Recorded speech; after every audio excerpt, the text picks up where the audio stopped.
জিলহজ মাসের স্পেশাল ফজিলত হচ্ছে এই, নবী সাল্লাল্লাহু আলাইহি ওয়াসাল্লাম বলেছেন, আল্লাহ পাকের কাছে জিলহজ মাসের প্রথম 10 দিনের নেক আমল, আল্লাহ পাকের কাছে জিলহজ মাসের প্রথম 10 দিনের নেক আমলের অপেক্ষা উত্তম অন্য কোনো আমল নাই। সাহাবীরা প্রশ্ন করলেন যে ওয়ালাল জিহাদু ফি সাবিলিল্লাহ ইয়া রাসূলুল্লাহ, আল্লাহর রাস্তায় জিহাদও কি নয়? নবী সাল্লাল্লাহু আলাইহি ওয়াসাল্লাম বলেন ওয়ালাল জিহাদু ফি সাবিলিল্লাহ, এমন কি আল্লাহর পথে জিহাদও নয়, তবে সেই ব্যক্তির কথা ভিন্ন যে ব্যক্তি তার মাল এবং তার নফস নিয়ে বের হয়ে গেছে কিন্তু এটা কোনো কিছু নিয়ে ফেরত আসে নাই, মানে সে শহীদ হয়ে গেছে, সেই ব্যক্তির কথা ভিন্ন। বাকি এই 10 দিনের নেক আমল আল্লাহ পাকের কাছে অন্য সমস্ত নেক আমল চাইতে শ্রেষ্ঠ এবং উত্তম। আল্লাহ পাক সূরা ফজরের মধ্যে এই 10 দিনের কথা বলেছেন, ওয়াল ফজরি মানে প্রভাতের কসম বা ফজরের কসম, ওয়া লায়ালিন আশর এবং 10 রাতের কসম। এই ওয়া লায়ালিন আশর 10 রাত বলতে মুফাসসিরিনে কেরাম এই জিলহজের প্রথম 10 দিনকে বোঝান, এই 10 রাতকে বোঝান। আবার সূরা ওয়াসসামাই যাতিল বুরুজ, আমরা সূরা বুরুজ পড়ি, ওয়াল ইয়াউমিল মাউউদ ওয়া শাহিদি ওয়া মাশহুদ, এখানে শাহিদ বলতে আরাফার দিনকে বোঝানো হয়, ওয়া মাশহুদ বলতে জুমার দিনকে বোঝানো হয়। তো এই আরাফার দিনও কিন্তু এই 10 দিনের মধ্যেই পড়ে গেছে। একটা হাদিস এসেছে যে এই 10 দিনের মধ্যে যে আরাফার দিনটা আছে, এই আরাফার দিন সম্পর্কে নবী সাল্লাল্লাহু আলাইহি ওয়াসাল্লামকে জিজ্ঞাসা করা হচ্ছে, ইয়া রাসূলুল্লাহ এই দিনের ফজিলত কি? নবী করিম সাল্লাল্লাহু আলাইহি ওয়াসাল্লাম বলেন আহতাসিবু আলাল্লাহ, আমি আল্লাহর কাছে আশা করি যে এই দিন মানে আরাফার দিনের সিয়াম রোজা এটা কি হবে, কাফারা মানে মাফের কারণ হবে, গুনাহ মাফের মোচনের কারণ হবে, সানাতাল্লাতী ক্বাবলা ওয়া সানাতাল্লাতী বা'দা, মানে বিগত 1 বছরের আগামী 1 বছরের 2 বছরের গুনাহ মাফের কারণ হবে একটা রোজা আরাফার সাওম। মাশাআল্লাহ সুবহানাল্লাহ। তো এই 10 দিন এর মধ্যে পড়ে গেছে আবার হজ, এই 10 দিনের মধ্যেই পড়ে গেছে কি হজ, হজও এর মধ্যে, আবার কুরবানি নাহার এটাও এর মধ্যে।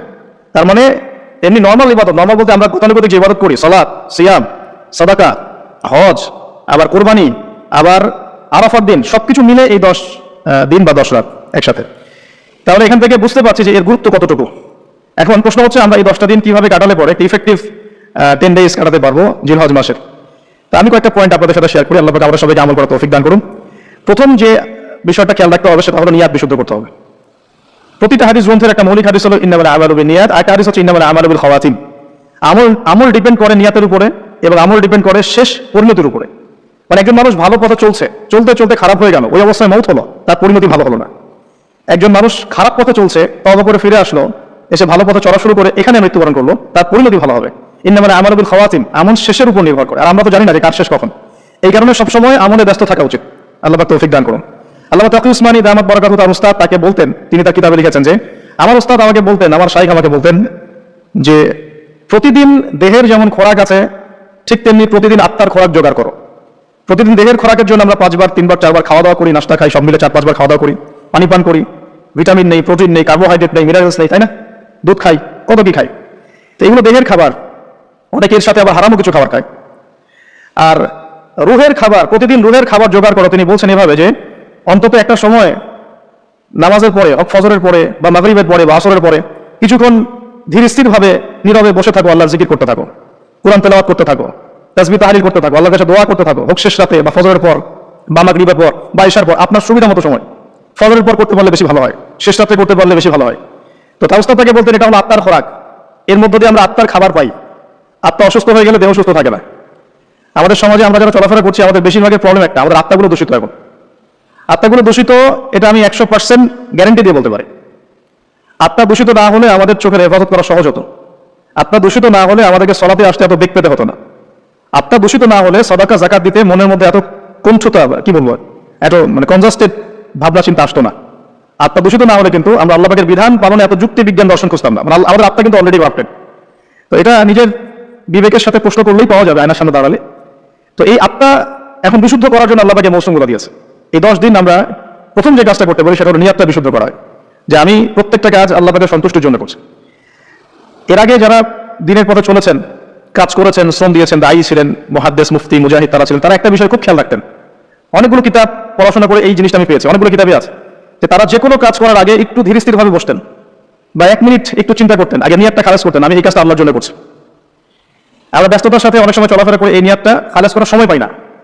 তো আগেকার যারা বড় বড় বুজুর্গ ছিলেন তারা নিয়াতটা আগে খালেস করে নিতেন, এই কাজটা আমি আল্লাহর জন্য করছি, তারপরে কথা বলা শুরু করতেন, তারপরে নামাজে দাঁড়াতেন, তারপরে সাদাকা করতেন, তারপরে দাস দিতেন। মানে আগে একটু চুপ করে বসে থাকতেন যে আমি কাজটা আল্লাহর জন্য করছি। আমরা একটু এই যে 2-3 দিন হাতে আছে আমাদের, নিয়াতটাকে বিশুদ্ধ করবো যে আমি যে আমলই করবো সেটা নামাজ হোক, রোজা হোক, হজ হোক, যাকাত হোক, কোরবানি যাই হোক, শুধু আল্লাহর জন্য করবো, শুধু আল্লাহর জন্য, শুধু আল্লাহর জন্য, শুধু আল্লাহকে রাজি খুশি করার জন্যই সব করতে হবে। এটাই হলো আপনার বিশুদ্ধ নিয়াত। এরপরে এই 10 দিনের মূল কাজ হবে তওবা করা। এই 10 দিন বেশি বেশি আল্লাহর কাছে তওবা ইস্তেগফার করতে হবে, কারণ এই 10 দিনে হজ আছে। আর হজের সময় আরাফার মাঠে যে হাজির অবস্থান করেন, বলা হচ্ছে যে আরাফার মাঠে কোনো হাজি যদি 1 মিনিটও অবস্থান করে তার হজ হয়ে গেছে। এত গুরুত্বপূর্ণ। দেখেন, এখন যদি আরাফার মাঠে গিয়ে আমি 6 মাস বসে থাকি, ওই ফজিলত পাবো না যা ওই সময় পাবো।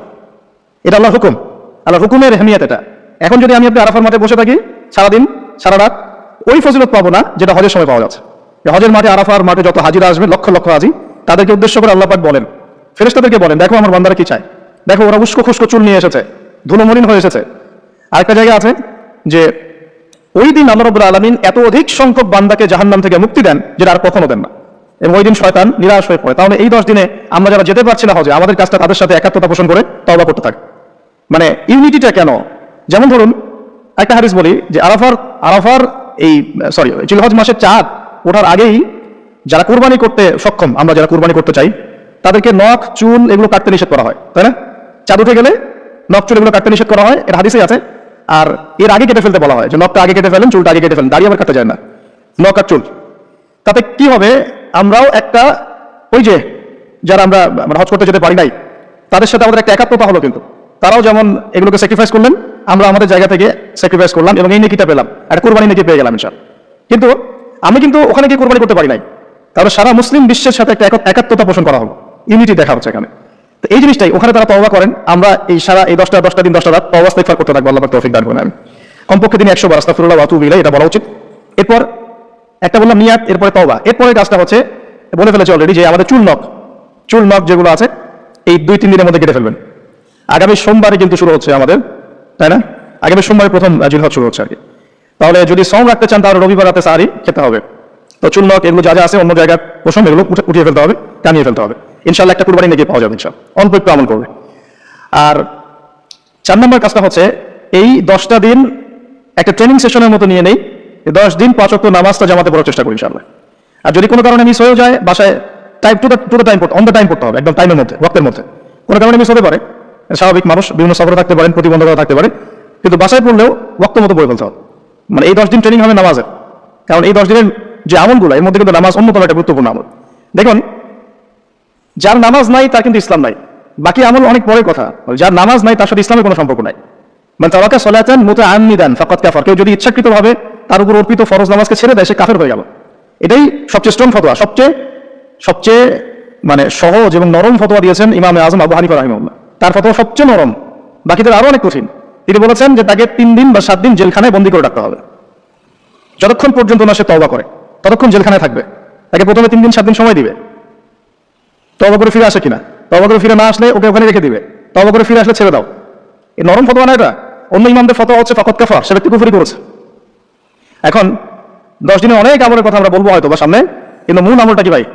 নিয়াত বিশুদ্ধ করে তওবা করতে থাকা, নামাজটা শক্ত করে ধরা। আল্লাহ পাক সবাইকে নামাজ ধরার তৌফিক দান করুন। এবং ফরজ নামাজের সাথে 17 রাকাত ফরজ নামাজের সাথে বেতর করবেন 3 রাকাত। আর চেষ্টা করবেন যে 12 রাকাত এক্সট্রা নামাজ পড়ার জন্য। 12 রাকাত এক্সট্রা নামাজ মানে ফজরের আগে 2, জোহরের আগে 4 এবং পরে 2, মাগরিবের পরে 2, এশার পরে 2। এই যে 12, এটা যে ব্যক্তি পড়বে তার জন্য জান্নাতে একটা করে ঘর তৈরি করা হয়। তো এই আমলের মৌসুমটা কাজে লাগাই। এর প্রত্যেকটা দিন প্রত্যেকটা রাত কিন্তু গুরুত্বপূর্ণ। তো নামাজটা আমরা খুব ভালো করে ধরার চেষ্টা করবো এবং 12 রাকাত এক্সট্রা নামাজ পড়ার চেষ্টা করবো ইনশাআল্লাহ, আল্লাহ তৌফিক দান করুন। আর যদি রাত্রে জাগতে পারি আরো ভালো হয়, ফজরের আগে যদি 1 ঘন্টা জাগতে পারি, ওই যে আমরা যেমন লাইলাতুল কদরে তালাশ করার জন্য জাগতাম, শেষ দশকে ইতিকাফ করতাম, সেভাবে শেষ রাতে ওঠার চেষ্টা করি। আল্লাহ পাক আমাদের সবাইকে তৌফিক দান করুন, আমিন। এবং এই সময় বেশি বেশি দোয়া করা উচিত, বেশি বেশি জিকির করা উচিত, তাসবিহ তাহলিল করা উচিত, এবং বেশি বেশি সালাতের সেজদায় আল্লাহর কাছে নিজের চাওয়াগুলো পেশ করা উচিত। আর এরপরে আমরা যে কাজটা করব এই 10 দিনে, সেটা হলো সওম রাখা, গুরুত্বপূর্ণ কাজ, রোজা রাখা। আমরা চেষ্টা করবো 10টা রোজা রাখার জন্য, যদি না পারি অন্তত পক্ষে আরাফার সওম কবে, এটা নিয়ে একটা বিতর্ক সামনে আসছে আহলুল ফেসবুক ওয়াল জামায়াতের মধ্য দিয়ে। ঠিক আছে, 10 তারিখে রাখবেন না 9 তারিখে রাখবেন, এটা নিয়ে একটা বাহাস আবার সামনে আসবে। তা আমি আমার পক্ষ থেকে আপনাদেরকে একটা সলিউশন দিই যে আরাফার সওম 9 তারিখ। ঠিক আছে, আরাফার মাঠে যেদিন হাজিরা থাকবেন। অনেক কনফিউশন দেখতে পারেন, আপনি 2 দিনে রেখে দিবেন, জামালা শেষ, কোনো সমস্যা। একটা রোজা রাখলে কি এমন হবে? আরো ভালো। আমরা তো ইয়াং, আমরা রাখতে পারবো ইনশাল্লাহ, না খেয়েও রাখতে পারবো ইনশাল্লাহ। পানি যদি নাও খেতে পারেন, 1 ডক পানি খেয়েছেন সারিতে, ওটা দিয়ে রোজা রাখতে পারবেন ইনশাল্লাহ। তো আমরা পারবো। আমাদের মনের মধ্যে শয়তান কিছু দুর্বলতা সৃষ্টি করে, আল্লাহর পথে বেরিয়ে গেলেই দেখবেন শক্তি আল্লাহর পক্ষ থেকে আসছে। অনেক সময় অলসতা আসতে পারে, যে মনে হয় পাচ্ছি না, মনে হয় পারবো না, এটা যখন নেমে যাবেন দেখবেন পাচ্ছেন ইনশাল্লাহ। তো আমরা সহজ সমাধানে যাই, 2টা রোজা রাখবো ইনশাল্লাহ। ঠিক আছে, কি হবে তাহলে? আগের 1 বছর, পরের 1 বছর, 2 বছরের গুনাহ মাফ হবে ইনশাল্লাহ। ঠিক আছে, তো এখন আমরা আরাফার সওমটা আসতে দেরি আছে। আমরা এই 10 দিন যতগুলো করে সম্ভব রোজা রাখার চেষ্টা করি। যেহেতু সোমবারই শুরু হচ্ছে, সোমবার আবার রোজা রাখা কি সুন্নাহ। সোমবার একটা রাখতে পারি, আবার বৃহস্পতিবার একটা রাখতে পারি, দুটো হয়ে গেল। আবার আরাফার দুটো রাখতে পারি, 4টা হয়ে গেল। অন্তত 4টা 5টা রাখার চেষ্টা করি। আর যারা পারবেন 10টাই রাখার চেষ্টা করেন। আল্লাহ পাক তৌফিক দান করুন।